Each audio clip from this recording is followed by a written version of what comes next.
দীর্ঘদিন তিনি ছিলেন অন্তরালে, লোকচক্ষুর একেবারে আড়ালে। 2024-এর সেই উত্তাল আগস্টের পর থেকে যে কণ্ঠস্বর শোনার জন্য উদ্গ্রীব ছিল তার সমর্থক আর কৌতূহলী বিশ্ব রাজনীতি, সেই নীরবতা অবশেষে ভাঙল। কোনো ভিডিও নয়, সশরীরে উপস্থিতি নয়, বরং ভারতের রাজধানী দিল্লির এক জনাকীর্ণ হলে হঠাৎ প্রতিধ্বনিত হলো এক পরিচিত কণ্ঠ।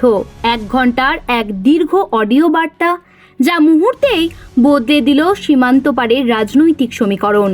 কিন্তু কি এমন বললেন তিনি, যা নিয়ে এখন তোলপাড় দুই বাংলা? দিল্লির ফরেন করেসপন্ডেন্টস ক্লাবে আয়োজিত সেভ ডেমোক্রেসি ইন বাংলাদেশ অনুষ্ঠানে শেখ হাসিনা সরাসরি নিশানায় নিলেন অন্তর্বর্তী সরকারের প্রধান উপদেষ্টা ডক্টর মোহাম্মদ ইউনূসকে।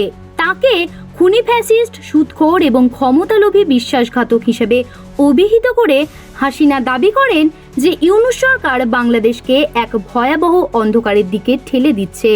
তার অভিযোগ, এক গভীর বিদেশি ষড়যন্ত্রের মাধ্যমে তাকে ক্ষমতাচ্যুত করা হয়েছে এবং এখন বিদেশি স্বার্থ রক্ষায় বাংলাদেশের সম্পদ ও সার্বভৌমত্ব কার্যত বিলিয়ে দেওয়ার পরিকল্পনা চলছে।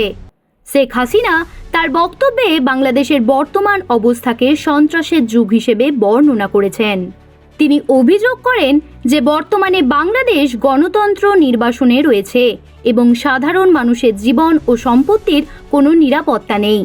আইন শৃঙ্খলার চরম অবনতি, নারী ও সংখ্যালঘুদের ওপর নির্যাতন এবং বিচার ব্যবস্থার ভেঙে পড়া নিয়ে তিনি গভীর উদ্বেগ প্রকাশ করেন। তার মতে 2024 সালের আগস্টের পর থেকে দেশে যে সন্ত্রাসের রাজত্ব শুরু হয়েছে তাতে সাধারণ মানুষের শ্বাস নেওয়াই দায় হয়ে দাঁড়িয়েছে। আগামী 12 ফেব্রুয়ারি বাংলাদেশে জাতীয় নির্বাচন অনুষ্ঠিত হওয়ার কথা থাকলেও সেখানে হাসিনার দল আওয়ামী লীগ নিষিদ্ধ এবং তাদের রেজিস্ট্রেশন বাতিল করা হয়েছে। এই প্রেক্ষাপটে হাসিনা 5টি সুনির্দিষ্ট দাবি উত্থাপন করেছেন, যার প্রধান লক্ষ্য হল ইউনূস সরকারের অপসারণ এবং গণতন্ত্র পুনরুদ্ধার। বিশেষ করে তিনি ধর্মীয় সংখ্যালঘু, নারী ও সমাজের দুর্বল জনগোষ্ঠীর নিরাপত্তার জন্য একটি লোহার মতো নিশ্চয়তা বা আয়রন ক্ল্যাড গ্যারেন্টি দাবি করেছেন এবং রাজনৈতিক উদ্দেশ্যে করা সমস্ত মামলা প্রত্যাহারের আহ্বান জানিয়েছেন। এছাড়াও তিনি গত 1 বছরের ঘটনার নিরপেক্ষ তদন্তের জন্য রাষ্ট্রপুঞ্জের সরাসরি হস্তক্ষেপ কামনা করেন। বক্তৃতার শেষে শেখ হাসিনা বাংলাদেশের মানুষের প্রতি এক আবেগঘন বার্তা দিয়েছেন, যেখানে তিনি সবাইকে আশা না হারানোর অনুরোধ করেছেন।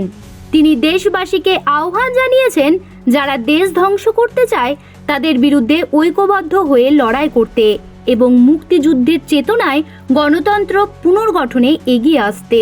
এখন একটাই প্রশ্ন, দিল্লির এই সভা থেকে ভেসে আসা তার এই রণহুঙ্কার কি বাংলাদেশের আসন্ন নির্বাচনে কোনো বড় প্রভাব ফেলবে, নাকি এটি কেবলই নির্বাসিত এক নেত্রীর হারানো ক্ষমতা পুনরুদ্ধারের শেষ চেষ্টা?